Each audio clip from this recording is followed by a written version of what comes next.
Well, we have some of the dumbest leaders in the world.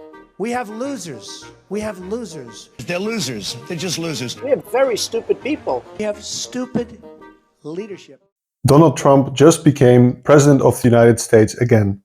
And it's the perfect example for me to start a video that I wanted to make for a long time that is about the maturity in our society and how we all have an impact, a role to play there with respect to how we behave in society and how our psychological development has an impact on our society in itself. I think we can all agree that there's something off in the way that we live and the choices we make, the things that we seem to value in life. You can see that, for instance, very clearly in the increase in people who are in depression or have a burnout. And I think it has a lot to do with the psychology of our society. I believe that we have a duty as an individual to become who we are really supposed to be. And I think that a part of that is to learn and to understand oneself. In the past, I spoke about shadow work already, and I also spoke about the absence in our current society of strong femininity, feminine roles. But today I wanted to highlight the main problem of immaturity in our society. And as I mentioned before, picking leaders in our society that are very immature and clearly show that to us is a nice example.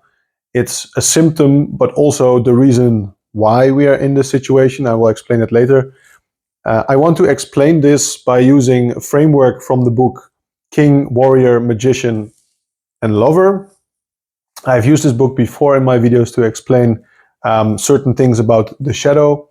I will walk through the main framework and give some detailed examples. And at the end of this video, you will completely understand why people like Donald Trump are not leaders, but actually big babies, or as the book calls it, high chair tyrants. At the end of the video, you will also understand how to use the framework. I will give you some guidelines on what you can do to look at your own life, look at the role models or the leaders in your own environment to decide whether or not you really want to follow them or what they might have that can help you in your own development. And if you stick around to the end, I will let you know where you can find this framework so you can look back at it at any point in time.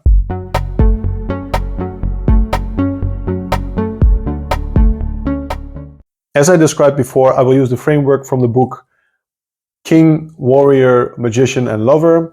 And that framework starts off by explaining the four archetypes, the four male archetypes that exist for an immature individual.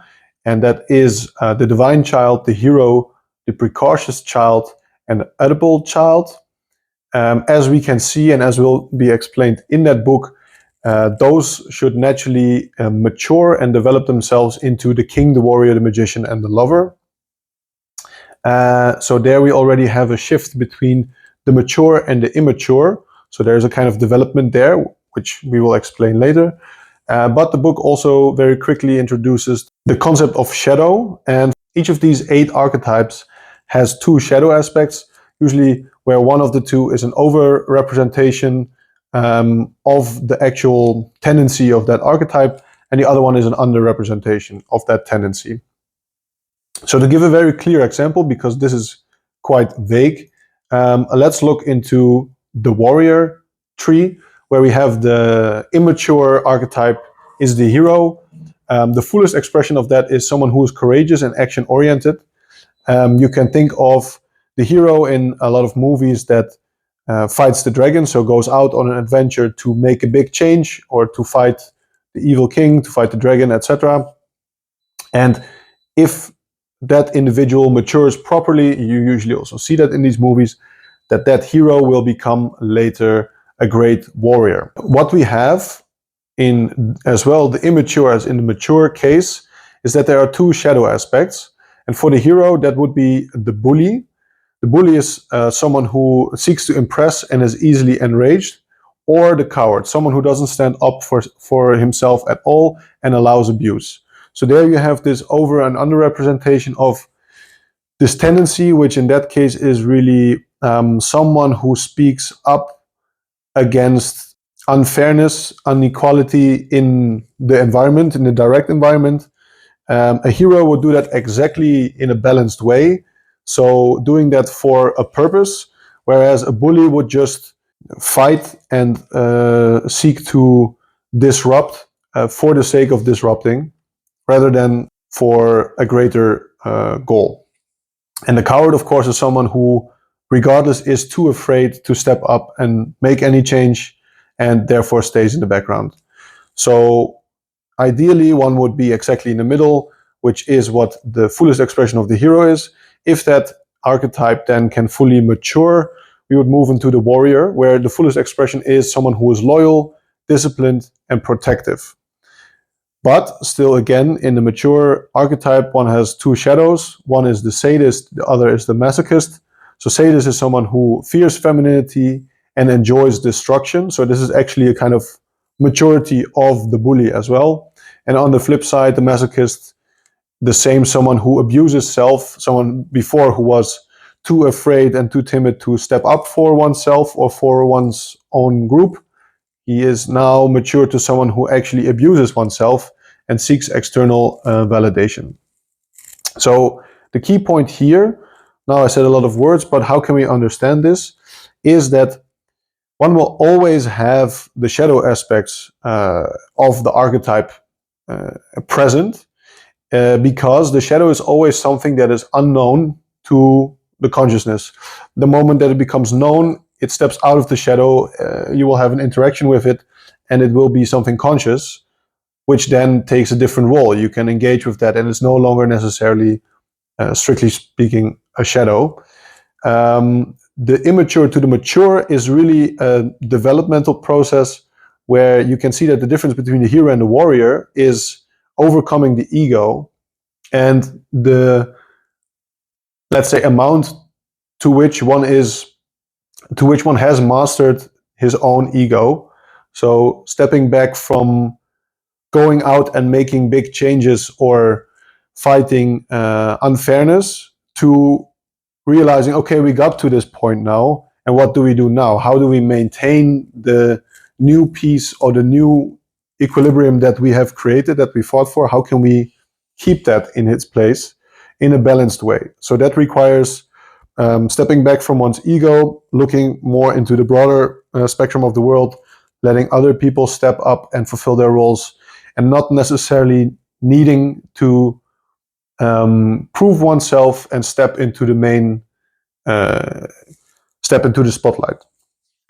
Now, another example that I wanted to explain here in a bit more detail, which is one of the divine child, which will mature into the king. The full expression of the divine child is someone who has potential for leadership and order. And you can imagine that you can see with some younger people that you can tell they are born leaders. People listen to them, they are good in speaking. You can just tell that if they would develop their skills and mature more, they would be really great leaders of companies, of countries, of nations. The shadow aspect here is, again, an over and an under representation of this tendency. So the high chair tyrant, someone who is entitled and demanding, someone who basically has within himself this divine capability to lead and to rule, but takes it too far and feels like he should be actually already granted this authority over people. The other version of that, the underrepresentation, is the weakling prince, someone who is helpless and dependent, someone who does not accept this part of himself or incapable of giving that a proper place. Again, if these develop into the more mature form, the fullest expression would be the king, someone who provides order, stability, and blessings. So, like I said, someone who tries to keep the established order in place so that other people, other things can thrive in that environment, which is also basically what blessings referring to, is giving someone the stage to fulfill their own role and to be the hero perhaps in their journey. The shadow versions of that, on one hand, the tyrant, someone who refuses to give up power and who fears youth, and a weakling, someone who is uncentered, dependent on attention. So I wanted to give this specific example because I wanted to link this to Donald Trump, who I mentioned at the beginning of the video. One might take Donald Trump and try to look at where that specific individual fits into this framework. Look, between you people, don't talk to me that way. You're just a lightweight. Don't talk to me that way. Don't talk to. I'm the president of the United States. Don't ever talk to the president that way. My personal interpretation is that Donald Trump did not get very far in his development of overcoming his ego. I think he is very much holding on to looking good himself, not looking weak. And at the same time, he's coming from this already rich family, so he nicely fits the role of an entitled, demanding, high chair tyrant. So that means that he has not matured at all, and he is actually also stuck, or maybe even oscillating between a weakling prince and a high chair tyrant, since he has not any kind of self-reflection, nor does he know how to overcome his own ego. And just to remind you that this person is currently the president of the United States. If we look to what kind of leaders and role models we currently have, I think it's not very strange that we feel unguided as a whole. And this is, of course, a self-fulfilling prophecy, that if you have bad leadership and bad role models, that the whole society gets less room and less guidance to grow and develop into the new leaders and new role models that we actually need. But I don't want to phrase it as a hopeless case. I think we have this opportunity to become leaders and role models. And because this is so scarce, if you try to fit into that role and develop yourself into the direction that fits you best, you will be wanted from everyone and anyone, because this is what we currently need. We need someone who can master their own ego, who is aware of their own shadow, and can fulfill those roles of king, warrior, magician, and lover. So perhaps you're in a position in your current life or in your career where you are in a hero position and you need to step up and make changes and do the things that you feel the current leadership is failing to do.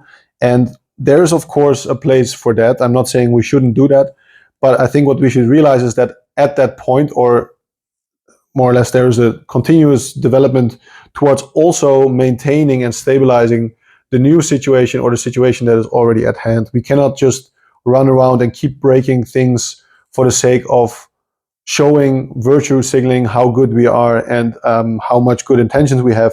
We actually need to step back, think of the bigger whole, and create more order and stability for other people to thrive in as well.